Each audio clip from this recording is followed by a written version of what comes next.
Welcome, everyone. I'm going to be very, very brief. I'm Darlene Flynn. I'm the Director of Race and Equity, and I'm so glad that you all made it today. So thank you very much for making the time to be here. I am thrilled, as someone who is new to Oakland, just still learning the history and about the leadership that has brought us to this place. This is an exciting program for me, and I want to mention special thanks for Ernestine Nettles, who organized our panel today and made this happen.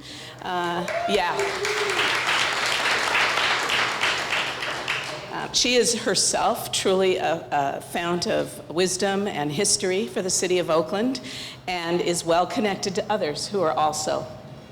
And so I was telling this morning to the new employees, I got to do a new employee orientation this morning, which is a very fun thing to do, in case you don't know, to get to talk to people who are fresh, who are just coming into the city, looking forward to beginning their service for the residents of the city of Oakland.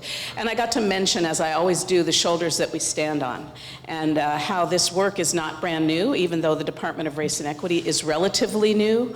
The fight for justice in this country began as soon as things went wrong. Hundreds of years ago, people have been fighting to change it and to make it different. And we're just the latest iteration. We're the newest version of that movement building and change for justice in the city of Oakland and elsewhere in this country. So thank you all for joining us today. This is going to be a very informative and I think fun program to be part of. And with that, I'd like to turn this over to Anika Barber, who's I don't know what to call you, the director of this space, to say a little bit about the space that we are in today. Thank you, Darlene. Hello, everyone. Welcome. My name is Anika Barber. I'm the founding director here at Betti Ono, and where you are is a cultural space and hub. We've been here for almost 9 years. We'll celebrate a decade next year.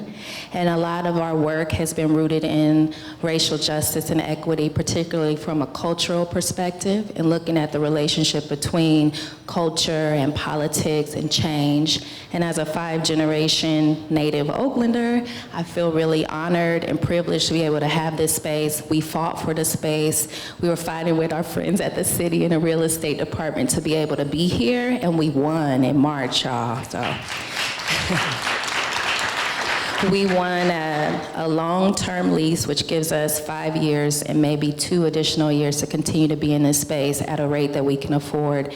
And we have really been focused on amplifying the work and voices of artists of color, particularly Black and Brown here in Oakland, and use this space for a lot of cultural organizing. So it is really a privilege to be with you all as our leaders and pioneers and predecessors, and we want to do you proud. And so I'm really honored that you're here today, and we're celebrating Juneteenth. One more thing that I wanted to share while I have you here in this room. I want you to think of this as a home.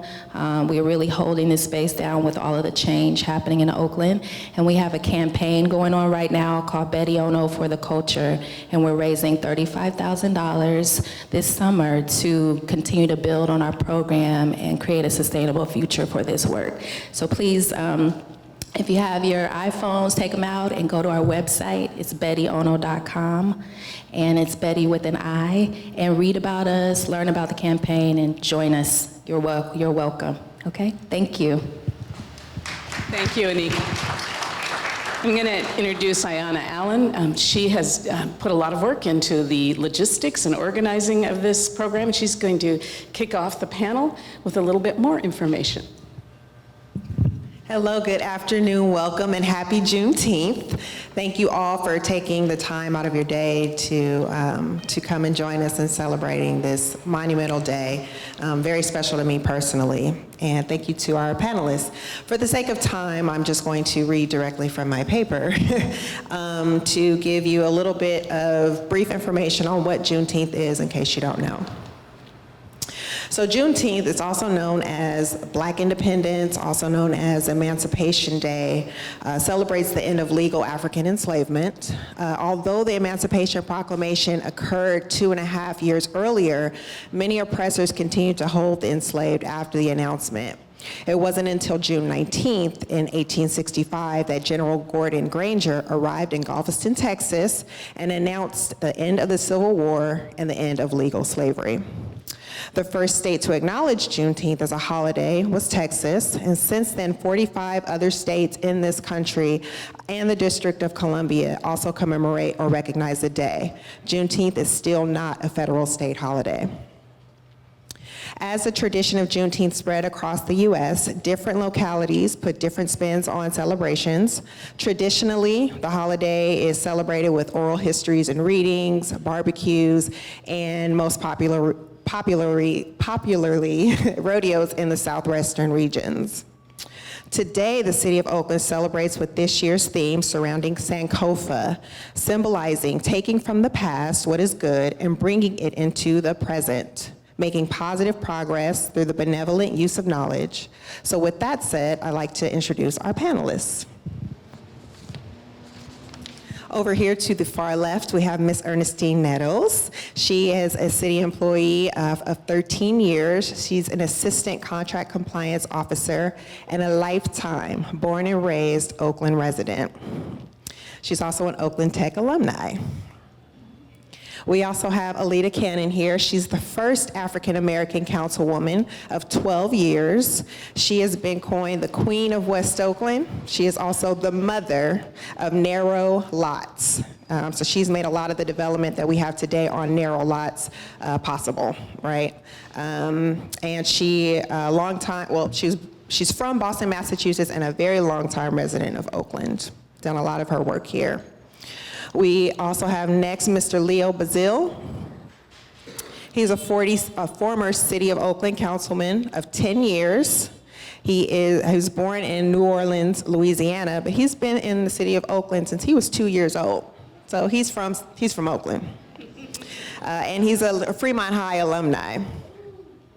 And we have here Mrs. Jane Williams, the first African-American city attorney. She was the first African-American city attorney to be hired in the city of Oakland, and then additionally she was the first Black attorney in the city of Oakland, and then the first city attorney in Oakland, and the first to hold that position in the state of California. She began her career with the city in 1974 and became the city attorney in 1987. She was born in Berkeley, but she has spent a lot of time. She's raised her family in the Bay Area and done a lot of work with Oakland, California. And then last, but certainly not least, we have Mr. Henry Gardner. He was an Oakland city manager for 12 years, the longest in city's history to have held that term, from 1981 to 1993. In 1992, he was listed as City and State Magazine named him the most valuable city manager in the country. He's also the founder and past president of the National Forum for Black Public Administrators. He is from Jacksonville, Florida, and a very long-time resident of Oakland, California. So without further ado, we're going to begin the discussion, starting with Ms. Ernestine Nettles. Thank you so much.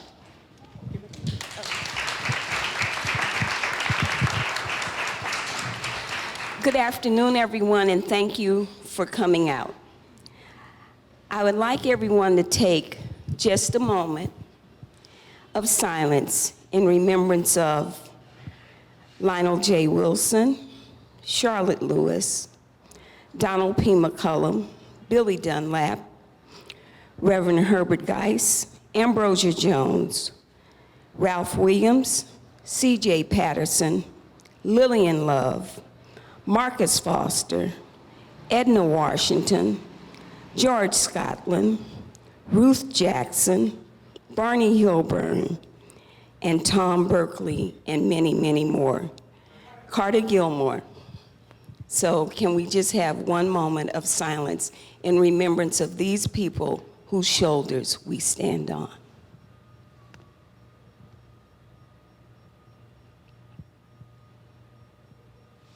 Thank you.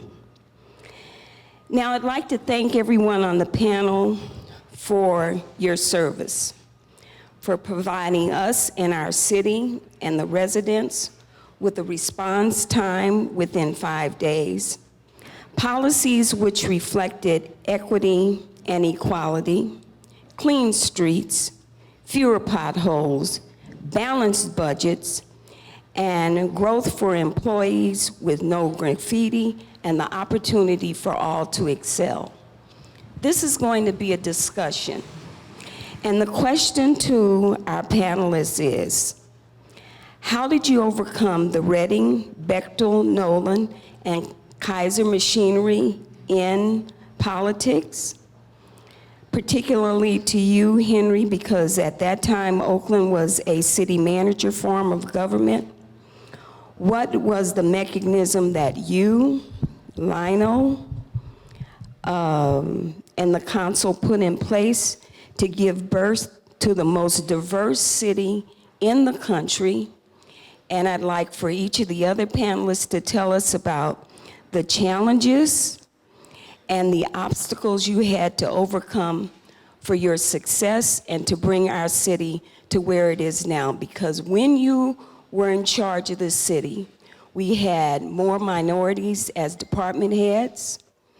We did not have a lot of the challenges that we have now. The budget was usually balanced. And a lot of the obstacles that we have with unions and all and people feeling unequal did not occur. Can you hear me?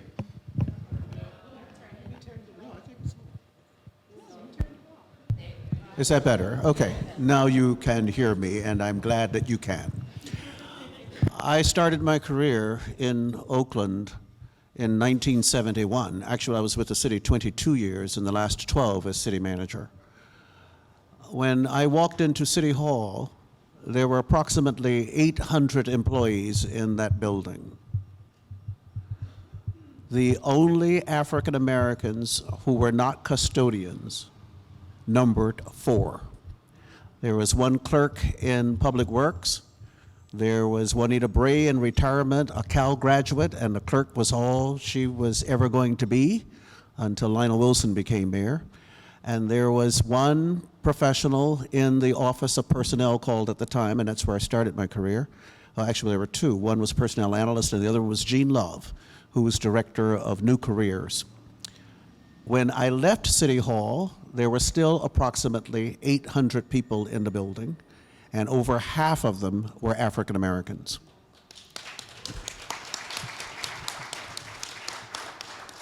Of all of Lionel Wilson's accomplishments, his enduring legacy was that he changed the complexion of City Hall.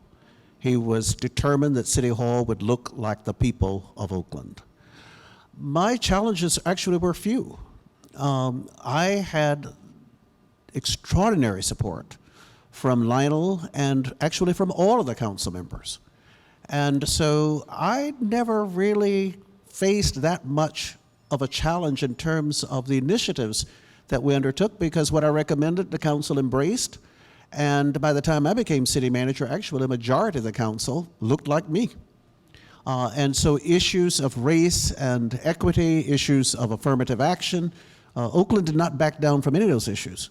And it was not just the staff, it was the boards and commissions. Lionel was just laser-like on this stuff. And I will be forever grateful to him for that. Early in my career, when I was 34, Lionel approached me and said he wanted me to be the city manager, and I declined. I'm from the old school, as several of us up here are, and knew that when we accepted these positions, it was not enough to be good. You had to be excellent, because you only have one opportunity to mess up. And so I said no. 2 years later, Lionel approached me again, and I said, I think I'm ready. I don't know if my service demonstrated that I was ready. I hope that it did, because I set out to set a standard, which I hope I achieved, that was, we're not just good. We are exceptionally talented people, very well educated, can do the job, can more than do the job, and I would say to those of you who followed, you have certainly carried that banner very well. In terms of the community, I was always embraced by the community. The press treated me gently, and I loved the staff. And so my challenges were not that great. Actually, probably the greatest things were what was happening in the community. Remember, that's when we had the crack cocaine epidemic. We had lots of vacant and abandoned houses. We had a relatively high unemployment rate, but the city council and the leadership of the community was singular in its commitment to make those changes happen. And I think if Lionel were alive today, he would be very proud of what he sees. I hope that wasn't an accident. Well, he didn't have anything to do with the earthquake nor the fire, so. Those were challenges. There were challenges. There were many challenges. But I will say that the support of the mayor and council, as we were one then, there were 9, and the mayor was the chair of the council. And we were paid an extraordinary amount of money every month, $500 whole, where we served as council member and redevelopment agency. So, I mean, you got to work hard to get money like that. And we worked hard for our $500 a month. Oh, yeah, we met every Tuesday night, and then we had committee meetings, and then we had community meetings. But the challenges weren't so bad because I lived in the community. People knew where I live. I don't know if that was good or bad, because they'd show up at your house uninvited. But when they had an issue, we could talk about it. Talking with staff, I didn't need a slip to go talk to the staff. I would go to our city manager, who I must say was above and beyond. Tell you a little joke. We would go to conferences, and people who'd heard about Henry would come over and say, "Does he belong to you?" And I would say, "Yes, of course." And they just disrespected me and went to him and said, "You can write his ticket if he would come to that city and work." But thank you, Henry, you never left. You never left us alone. But the idea was the community supported you. Yes, I had West Oakland, I had Chinatown, and I had part of the lake. Everybody had their individual issues, but they were willing to work with you. Someone said I was a queen of West Oakland. Well, Ralph Williams was the mayor of West Oakland. But we all worked together, and my council members and the mayor and staff, because I could go to any staff, ask Henry, well, what about this project? Well, go to so-and-so who's working in this department, and they can tell you, rather than go to him, and then to this one, and to that one, and to whoever else. We were allowed to go directly to the staff person who was working on the project. And if there was something that I was dissatisfied with, well, let's see, we need to put this in, but let's see how we can get it done. Staff was very supportive. All departments, I will say. My council members, I'd go to Leo, I'd go to Carter, whomever else, and say, look, my constituency is very concerned about this. I need your vote. When you get on the council then, you needed to count to 5. And being a daycare dropout, I could count to 5. I needed 5 votes to get anything done. And I could get those 5 votes because I could explain to them what it is we were doing and why we needed it. Ernestine mentioned the small lot. West Oakland, if you've ever driven through there, then you know. There are houses with big yards, but some of them have small space in between. And we were looking at increasing the housing stock, because we didn't have the homeless population that we have now, but we did need housing for other people that were in Oakland. And it wasn't easy, but my council members supported me on that. Staff showed me how we could do it, and we got the ability to build housing on smaller lots than were designated in time before. So the challenges were made easier because of my council member, a professional city manager with very qualified staff who were always ready to work with us to do what we needed to get done. Because I'm telling you, the citizens would come after you. They would come in and they would held nothing back. But when they were supporting you on something, police chief couldn't stop them. Nobody could stop them. They were with us. And we're hoping that the challenges that faces the city in the future, that camaraderie of working with staff and management will be developed to a point that you as staff persons can get anything done by going and telling a council member, I need your support, if that's allowed. I don't know. But to say, I need your support on this, or we're doing this, because we wanted to make Oakland a better place. I didn't say make Oakland great again. I said make Oakland, I wanted to say, what I said was, we wanted to make it a better place for all of us. And we believe that we did. So thank you, Leo, this lady who kept me out of jail, my council member, Leo Bazzill. Matter of fact, by the way, who sat next to me, unfortunately, and our city manager and his staff. So there weren't many challenges for me. As being the first black woman, they embraced me.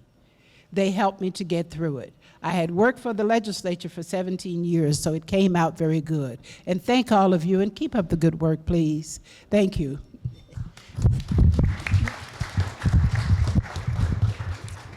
Well, good afternoon. In 1974, a week after I got notice that I'd passed the California bar exam, I got a telephone call from a prominent African-American attorney here in Oakland, Jim White, who later became a Superior Court judge, and said, go down to the city attorney's office in Oakland today. They have a federal grant called the Model Cities Grant. They have to have an attorney for that program, and they have an affirmative action commitment. And there are no black attorneys in the city attorney's office.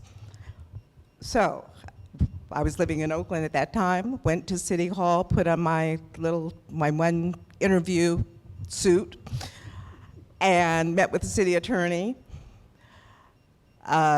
He introduced me to the other members of the city attorney's office, male, all white male. And then he said, okay, now you have to be interviewed by the West Oakland Community Development Council on Jefferson Street, and they're meeting tonight.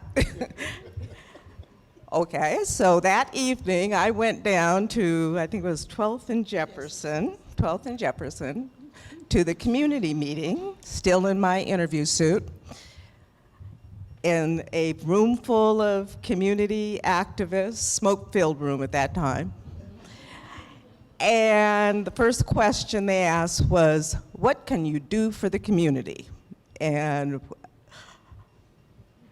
at that point, I relaxed, told them about my West Oakland roots, but told them I don't know anything about Model Cities program. I don't know anything, I just passed the bar.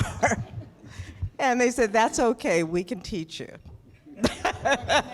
That was Ralph Williams, Booker Emery, and the thing. Next thing I know, I was hired, and I was hired as the special counsel to the Model Cities program. And that was the best experience in my legal career. Not only did I learn contracts, public works, police services, housing, development, the whole array of issues evolved around the Model Cities program. And the staff in the Model Cities program were by far the best and the brightest. The best finance, the best housing, development people, and the majority were African American. In addition, that was a position that the attorneys in the office didn't want anything to do with. They thought it was not legal work. They didn't want to go to community meetings, which were at night. They didn't want anything to do with federal programs. So I mustered all of the federal resources, got the federal regulations in my office, went out to community meetings, built relationships with the community, the political leaders, and I think Henry will talk about Prop 13. But when the city hit a financial roadblock in Prop 13, and revenues, general fund revenues, were scarce. The lifeblood, the financial lifeblood of the city was federal programs. And I was the federal program specialist, and I had all the books in my office. And they had even set me up in an office at 12th and Jefferson, an annex, so I didn't even have to come to City Hall. And the array of knowledge and information and legal expertise that I garnered from that experience in model cities, I always say carried me throughout my legal career. Then, of course, I evolved through higher positions within the city attorney's office until one day, one of the the CETA program, one of the federal programs, got into a little bit of difficulty within the personnel department. And this guy here, then the assistant city manager, came to me and said, "Jane, I want you to be the personnel manager and go down to the personnel department and manage this issue." And I said, "Well, Henry, I don't know anything about personnel labor law." "You don't know? We'll help you." So the next thing I knew, this temporary stint in the personnel department lasted over 2 years. And I took off my legal hat, and then I was the personnel director and managed the city through not only the crisis that was happening within the CETA program, hiring of the first African-American woman firefighter, managed through consent decrees within the police department, really implemented the initiatives to hire a diverse city workforce. And so that was, again, one of those unexpected opportunities, which I didn't realize was an opportunity at that time, those opportunities that really allowed me to then be qualified to compete for the position of being appointed as city attorney. I don't want to go on too long, but the city council and Lionel Wilson and these folks here, we're like family. We work together. We were a team. They listened. They challenged, pushed back. I said, "What do you want to accomplish?" And we'd find a way to accomplish it in a positive, agreeable way. And that really was one of the most inspirational aspects of my career, which allowed me the opportunity to hire a professional legal staff for a professional legal department that was noted to be one of the most diverse municipal law offices in the state, if not the country.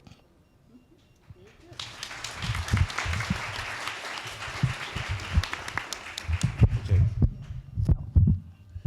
Well, there's a lot going through my mind as I sit here. And I just look around. Yeah, I was born in New Orleans, Louisiana.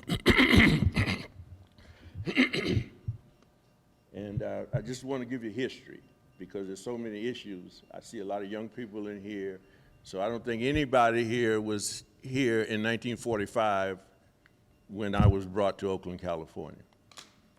I was born in 1943 in New Orleans, Louisiana, but my grandfather brought me here in 1945, and he was coming here because he had been a Pullman porter, and his train stopped. The end of the line was where? So my grandfather would lay over, stay with his cousin Jules in Emeryville, get back on the train and go back.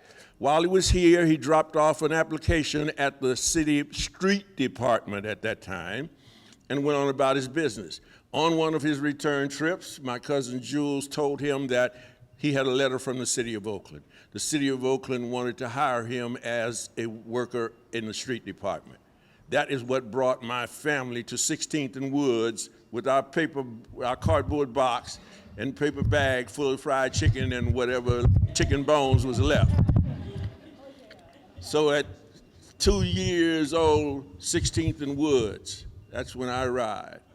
Now, as I sit here with you thinking about that $500 a month that we made as city council members, I look over across the street over there and I see the atrium building, and up there in that corner office was my law office. And that law firm fed me so that I could give my public service. So whatever public service that I gave, it wasn't because you all as city people paid me. So I don't feel grateful to the citizens of the city of Oakland because of that. That law office up there fed me. My grandfather, the reason why I give that public service to the city of Oakland, because my grandfather worked for the city of Oakland for 25 years, and every week he put that check on my grandmother's table, fed my family. So the city of Oakland fed me. So I have much concern about the city of Oakland. I love the city of Oakland and everything about it. And as I sit here on Broadway, when I was here, people were walking all up and down this street, crowds of people. Most of them were white. A lot of them in military uniforms. I had never seen a person in recent years walking down the street in a military uniform. Because the war was just over. And we still had ships and the fleet coming in here. There's a lot of activity economically. But all of that was winding down. So that all of my grandfather's cousins and brothers and all who came and slept on the pallets on the floors in the projects that we lived in, those immigrants, we don't call them immigrants, we call them migrants then, see, but that's what they were doing. They were just coming to a new place for a new opportunity that the war had created. And when they arrived here, they were placed in segregated housing. And so you will never know the names. Let me see the hands that go up if I say Ron Dellums. Put them down. Let me see the hands that go up when I say C.L. Dellums. See? Very few. You know about Ron Dellums, but you don't know that C.L. Dellums made it possible. That's his statue down there in front of the train station down there. He was the president, the vice president nationally of the Pullman Porters that my grandfather belonged to. So as activists then, I have always been an activist because my family was always pushing for this city. And so the one thing that I've always been an activist with and will continue to be, and the thing that probably irritated some of my colleagues and everything, I was proud of the fact that I was the 5th black vote to get elected to the Oakland City Council. And I was black then, I'm black now, and I'm gonna be black ever since. And any time an issue came up on the city council resolution or anything else, you know, Henry, there was gonna be, where's the black folks? And yeah, I filibuster, legislative privilege. But let me go back to the city history so you understand. This city was run by 2 towers. The Tower of Power. Oh, you guys say, oh, that's Lenny. No, that wasn't Lenny. The Tower of Power was City Hall. And the other Tower of Power was called the Tribune Tower. And those 2 things were run together. The Nolan family ran City Hall. And everybody was on the city council. They didn't get elected. They got selected. Because when their term was up and they didn't want to be there anymore, they just resigned. The council appointed another person from the Downtown Merchants Association who had this space and would never have allowed you to be in here, even work in here. So this is the Oakland that we came up in. And they had elections for city council, but I just told you how they got around those, right? So anybody who was incumbent would always win, right? And they would always get all of the money from the Bible Belt. And white people ran the city of Oakland. And that's why we had the discrimination. That's why we couldn't get housing. That's why we were in the projects. That's why the police was kicking our butts and doing all the things they were doing to us on the streets in this town. That's why Huey and Bobby and all of us rose up against that. This is Oakland. And it has a distinct history of activism and community participation. And it was a thing in that Model Cities Act that got Jane in there. It was called max fees, maximum feasible participation. That meant that any federal money that moved through this city had to have maximum feasible community participation. And we organized in this city to have districts. And I mean not those federal districts, I'm talking about city council districts. Because city council were districts, but they all ran how? No, I want them to answer, not you guys. How they run? Everybody ran citywide. Just like the at-large members elected by everybody, the whole city council ran citywide, even though they represented districts. And guess what? Only the voters would vote. And you know, in a municipal election, you get more than 15% turnout, you've done great. So, that white Bible Belt controlled this town through the Tribune Tower, the Downtown Merchants Association, and City Hall, all in conjunction. And we moved to break that up. First by district elections for city council. And that then allowed me to become the 5th black member of the Oakland City Council. Therefore, we had a majority now. And so Jane and personnel and Henry at the city manager's office, they didn't have to worry about what policies they wanted. Because we couldn't get certain, progressive members of our city council to go along with Lionel in his program. Lionel was an economics major from University of California. And so downtown development was his push. And we had to fight with him because poor Alita was catching hell over there in West Oakland from the max fees people because we weren't doing enough for West Oakland.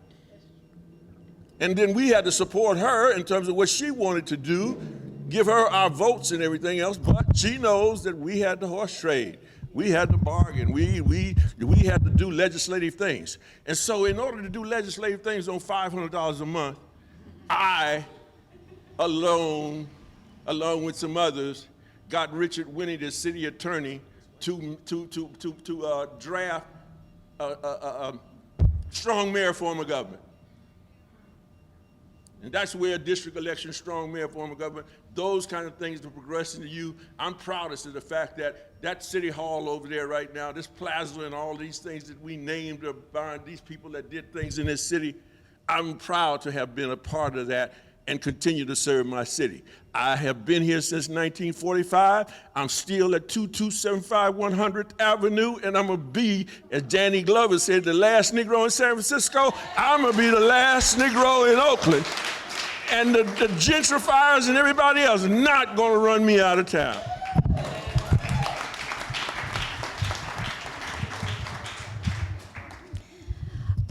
One of the big crises we have right now is Proposition 13, and this time around it's being labeled as Children First. What is it? Proposition 13. We want to rescind Proposition 13 to not include commercial properties, because what happened with Proposition 13, I'm going to let Henry explain it to you. He perhaps can explain it best, or Jane, and they will tell you that was the beginning of a demise for what has happened in this city.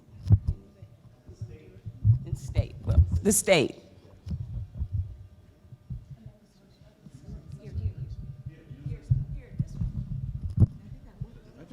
It works.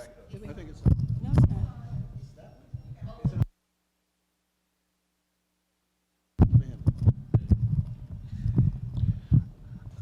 Before I address the issue of Prop 13, I just want to go back quickly to a couple of other things that I failed to mention.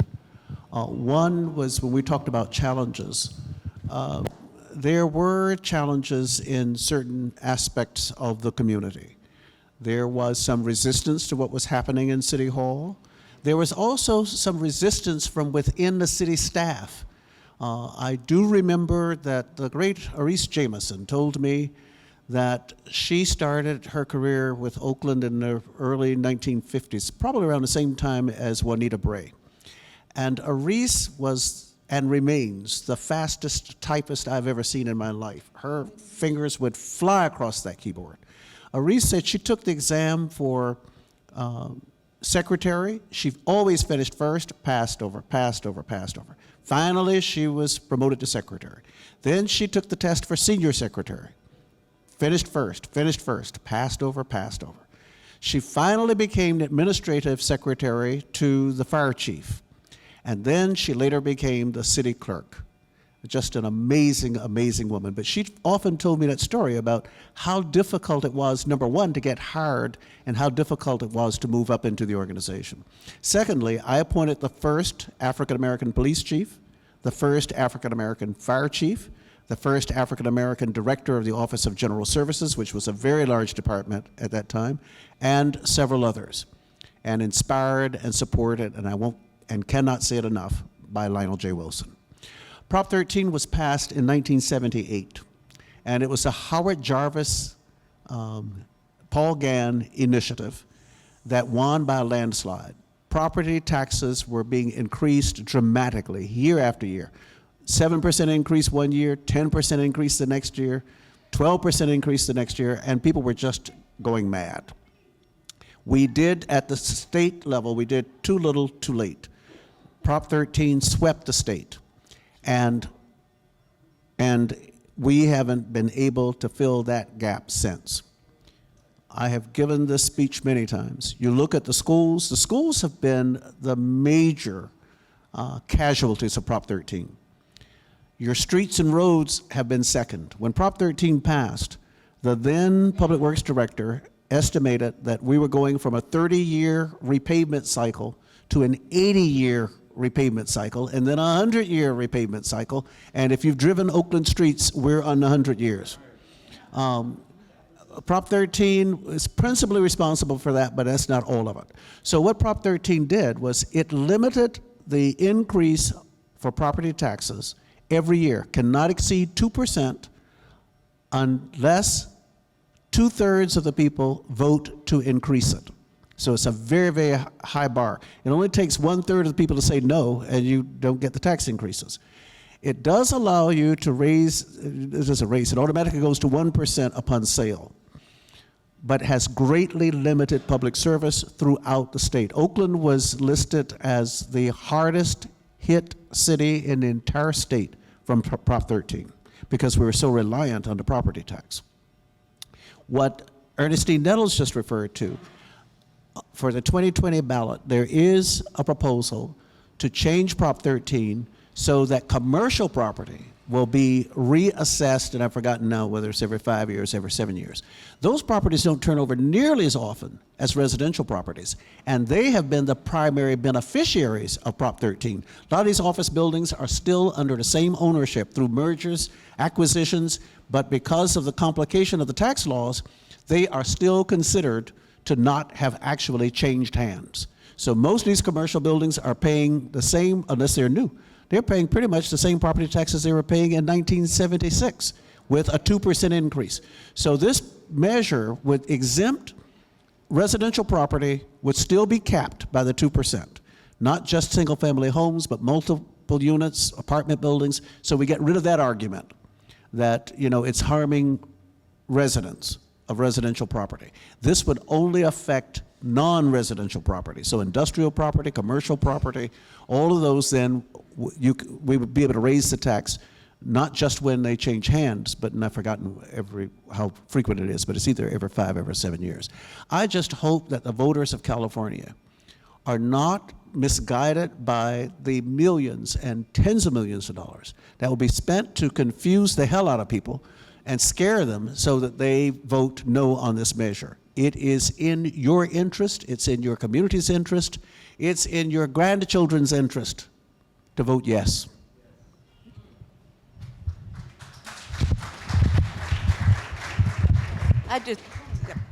Just adding one more thing about Prop 13. One of the effects that was devastating to the city were layoffs. The city, and Henry doesn't give himself enough of the credit. And at that time, I mentioned that I had my stint in the personnel department, and I was right in the middle of having to effect the layoff procedure for hundreds of city employees. Thousands of 1,000 city employees were out the door, which required not only, there's just the trauma of that process, it also required a restructure of city government. And that's something that the council at that time, under the leadership of the city manager's office, accomplished with as less pain as possible, and the result ended up to be an effective organization, but very much streamlined. Just again for atmospherics, they're talking about bureaucracy and dealing with the bureaucracy. That's why I say Henry Gardner managed this city, and please understand it was hard to manage because structurally the federal government wasn't helping us. The only time we got any help was when Jimmy Carter was president and the Democrats, and that was only for 4 years. If we could have got 4 more out of Jimmy, boy, we could have really did some things. But they flipped over white America, snatched up Ronald Reagan from California and brought him to Washington, D.C. He came up with his so-called social safety net, and everybody started dropping through the safety net. And did they drop on the steps in Sacramento? No, because Pete Wilson and the Republicans were up there doing their personal responsibility act and all of that stuff. And so where did these homeless people and all of them start dropping? City Hall steps. And so we trying to be compassionate and trying to figure out ways to help them and come up with some way to address this problem. Why? Because the community activists were demanding it. Everybody wanted to go to heaven, but nobody wanted to die. See, that's Christians. And the activists, everybody wants more services, but nobody wants to pay. So Henry Gardner was responsible for coming up with these demands that we as city councilmen were getting from under that political pressure and placing on him. So imagine that, trying to manage in that atmosphere where you're getting no help from Sacramento, no help from Washington. And so what do? And every time we have a meeting, here comes Henry with a new fee. How else are we going to bring revenue in? Fees. So for every piece of paper you brought to Reese Jamerson, you had to pay her $1. No, you guys are laughing, but see, again, it was not funny. We were under intense pressure.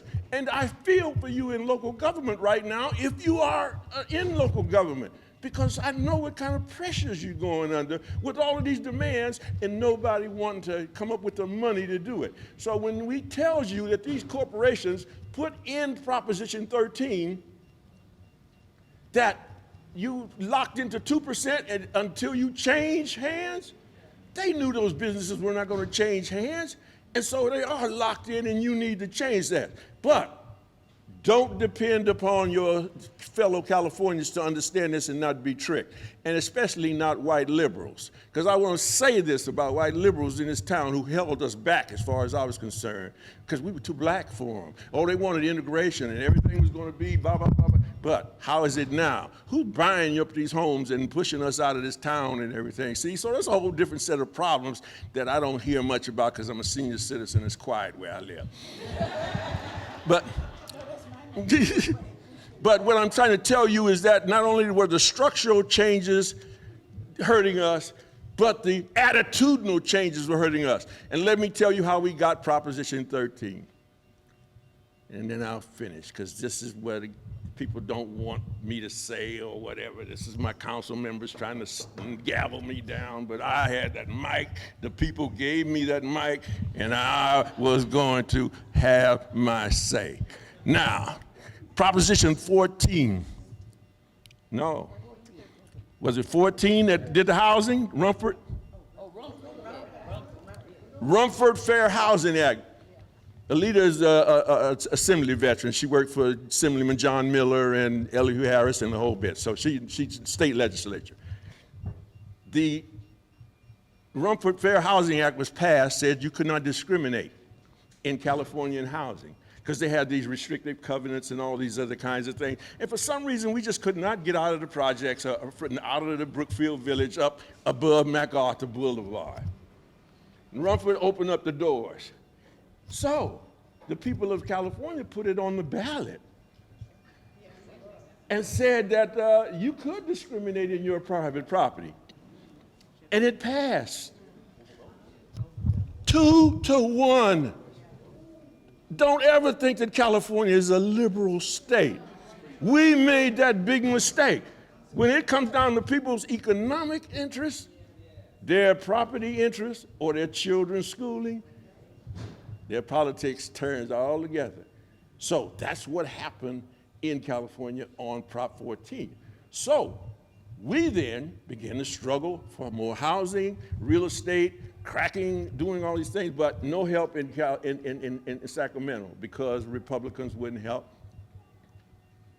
And if you understand that California only had Democratic governors for a few years, we had 16 years of Republican governors, from Pete Wilson to George Dr. Deaf Duke Machen, and from 1852 in California till they came into office, 12 prisons were built in the state of California. In the 16 years that those rascals were in office up there in Sacramento, they built 22 prisons in the state of California. 3 strikes you out and all the other kind of stuff. That is where all of your money was going, and the people were voting to feed people in prison rather than to feed children at school.